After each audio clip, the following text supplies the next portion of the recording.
Esse teorema, que é o teorema da convergência de uma série de Fourier, aparentemente é complicado, mas só aparentemente. Ele é bem simples de ser entendido, inclusive após a leitura e a explicação, eu vou apresentar uma abordagem gráfica que vai facilitar bastante o entendimento desse teorema. Então vamos ler aqui o enunciado. Seja f uma função definida no intervalo de -π a π em R, uma função de classe C1 por partes. Agora eu vou explicar o que é uma função de classe C1 por partes.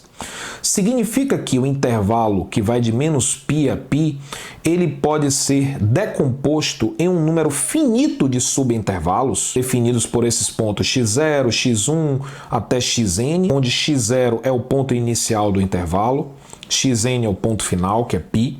E em cada um desses intervalos são da forma xi menos 1 xi, ou seja, de x1 a x2, x2 a x3, etc. Em cada um desses subintervalos, definidos por essa partiçãozinha aqui, as funções f e sua derivada são contínuas e limitadas. E nos pontos xi, que são as extremidades do intervalo, os limites laterais são finitos. Ok? Então, não pode ocorrer uma situação como essa. Você pensar em algum xi daquele, você ter essa configuração assim, a função indo para o infinito. Ok? Este exemplo aqui ilustra bem o que é uma função C1 por partes, né? Você tem uma função definida de -π a π. Observe que essa função ela não é contínua, ela tem alguns pontos de descontinuidade. Esses pontos onde ocorrem as descontinuidades geram essa partição aqui do intervalo, certo? E aí você tem que fazer a observação em cada subintervalo. Nesse subintervalo que vai de -π a um certo número aqui, nesse subintervalo a função ela é contínua e a derivada aqui nesse caso também é contínua e limitada, certo? Então, a mesma coisa ocorre aqui, ó, nesse intervalo. Essa função aqui é contínua, tem derivada contínua e ambas limitadas, né? A mesma coisa ocorre aqui.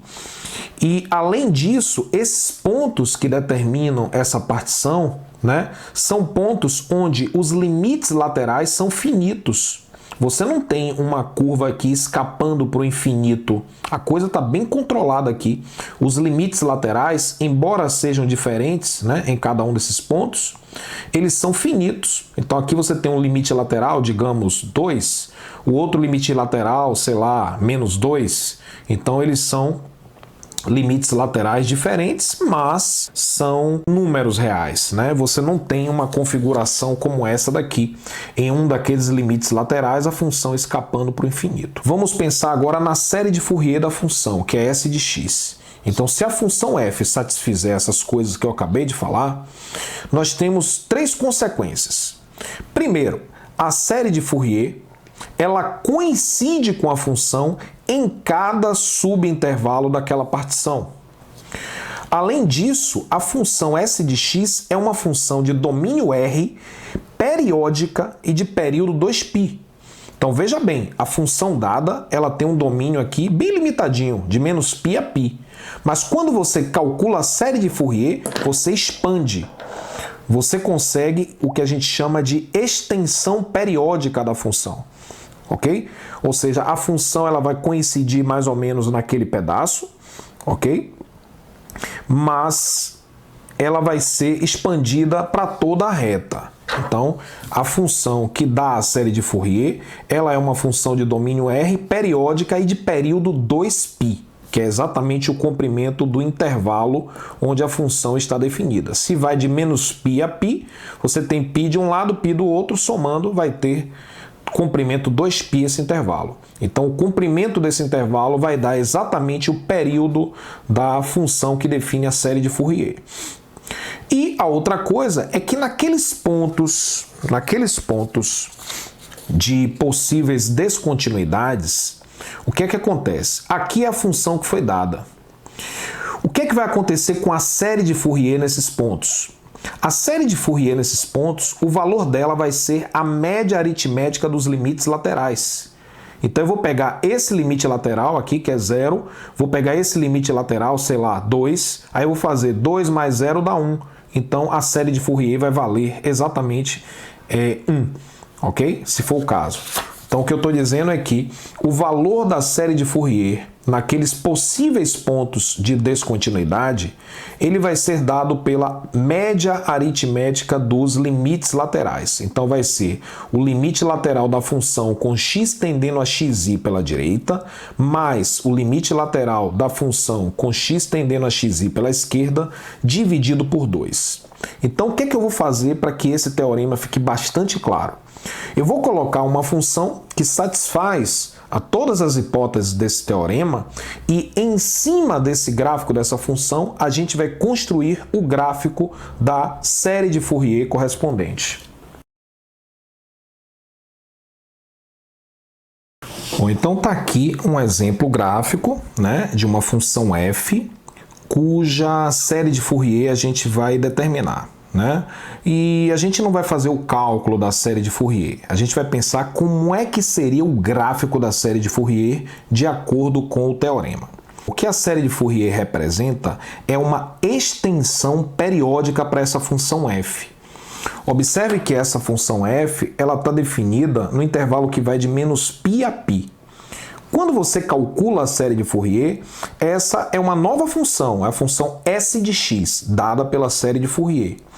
Essa função não vai ter o domínio que vai de -π a π, vai ter domínio R. Ou seja, você pega uma função que tem domínio bem limitado, que é um domínio aqui de comprimento 2π, certo? E a série de Fourier expande esse gráfico por toda a reta, gerando uma função periódica, uma vez que esse trecho aqui vai ser repetido para sempre.